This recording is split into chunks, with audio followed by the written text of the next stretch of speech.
Une femme rentre chez elle et trouve une lettre de son mari sur la table. Elle lit. « Ma chère femme, tu comprendras sûrement que j'ai certains besoins qu'une femme de 54 ans ne peut plus satisfaire.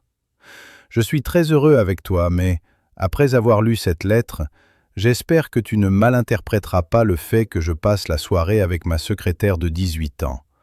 Je serai de retour avant minuit. » Quand l'homme rentre tard, il trouve une réponse sur la table. « Mon cher mari, je te remercie pour ta franchise sur mes 54 ans. Je te rappelle que tu en as aussi 54. Pendant que tu lis ceci, je serai à l'hôtel Fiesta avec l'un de mes étudiants, qui est aussi assistant de tennis.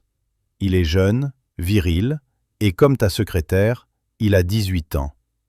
Toi qui es un homme d'affaires doué en maths, tu comprends que nous sommes dans la même situation. Avec une petite différence. 18 va dans 54 beaucoup plus de fois que 54 ne va dans 18. Alors, Patty rend visite au docteur Murphy, car il ne se sent pas bien. Le médecin l'examine, fait des tests, puis secoue la tête et dit « Je suis désolé, Patty, mais vous avez le ver 24. »« Qu'est-ce que c'est ?» demande Patty.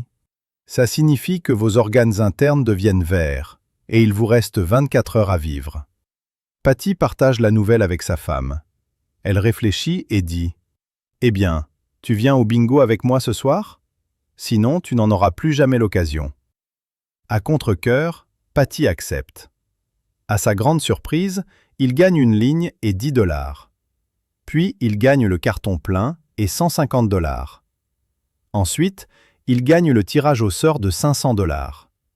Le père Ali l'appelle sur scène et dit « Je n'y crois pas, Patty. Vous avez gagné 3 jeux et 660 $ en une soirée. Vous devez être l'homme le plus chanceux du monde. » Patty répond « Eh bien, non, pas vraiment.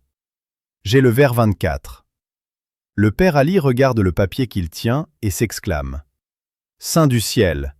Patty a aussi gagné la tombola. » Un jeune élève de kung-fu, frustré après une nouvelle défaite, approche son maître. « Maître, dit-il plein de doute, pourquoi ne m'améliore-je pas? Je suis toujours vaincu. » Le maître, calme, caresse sa barbe et demande « Mon cher élève, as-tu déjà observé la mouette planant devant le soleil couchant, ses ailes captant la lumière comme des langues de feu ?» L'élève hoche la tête avec enthousiasme. « Oui, maître. » Le maître poursuit.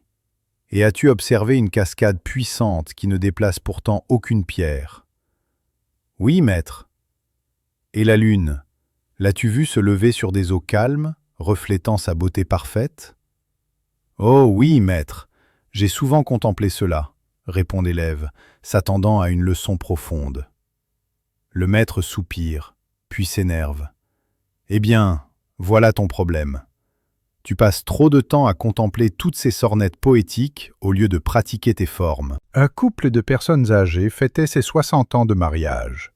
Mariés depuis l'adolescence, ils étaient retournés vivre dans leur ancien quartier. Main dans la main, ils retournèrent à leur vieille école. Elle était ouverte. Ils entrèrent. Ils trouvèrent le vieux banc où Jerry avait gravé « Je t'aime, Sally ». Sur le chemin du retour, un sac d'argent tomba d'un fourgon blindé à leurs pieds. Sally le ramassa et, ne sachant quoi en faire, ils le rapportèrent chez eux. Elle compta l'argent. 50 000 $. Jerry dit « Il faut le rendre ».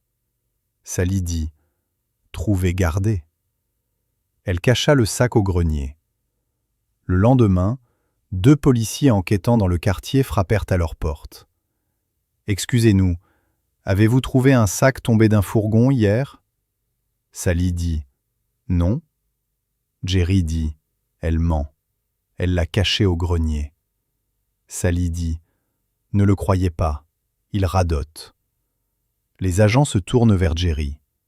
L'un dit « Racontez-nous depuis le début. » Jerry dit « Eh bien, quand Sally et moi revenions de l'école hier, le premier policier se tourne vers son collègue et dit « Mon pote, on se tire d'ici. »